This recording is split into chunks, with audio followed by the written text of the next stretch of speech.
He's one of those amazing Aggies that I think is just a great example of everything that we want out of leaders at Texas A&M, and especially at the Mays Business School. My dad went to University of Texas and was an avid Longhorn fan, but I was recruited by A&M for football. I was the only scholarship accounting major on the football team, so that was a little bit of a lonely experience.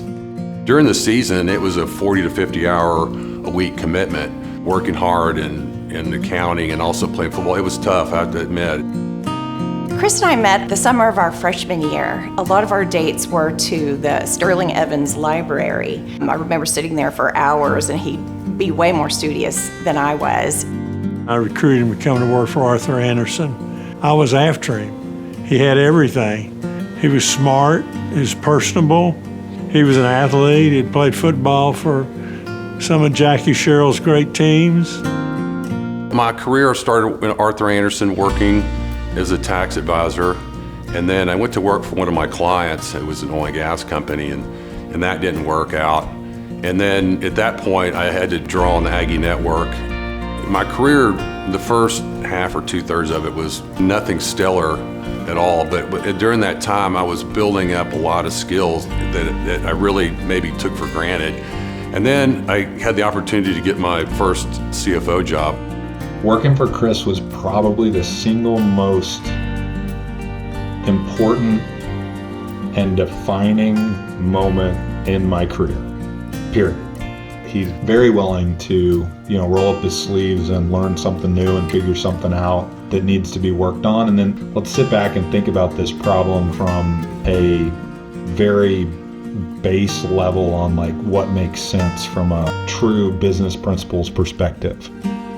Anyone that has ever met or known Chris, I think, comes away with just this wonderful feeling of he's so relatable. He's totally in the moment with you. He's incredibly generous, both of his time and resources. He came home one day and told me that we had given money for an accounting scholarship and that it was going to include my name on it. And I told him, I said, do you remember, I only took one accounting class at A&M and I made a C in that. But he laughed and said that it didn't matter. I decided that I didn't want to give scholarships for the best students. I wanted to give scholarships for the kids who needed the money.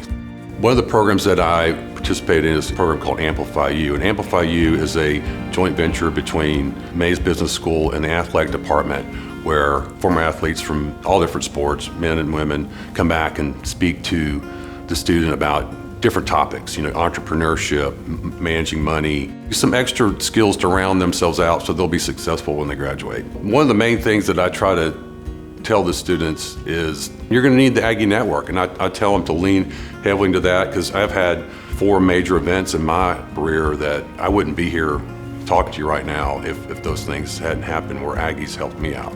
He's never forgotten who he was.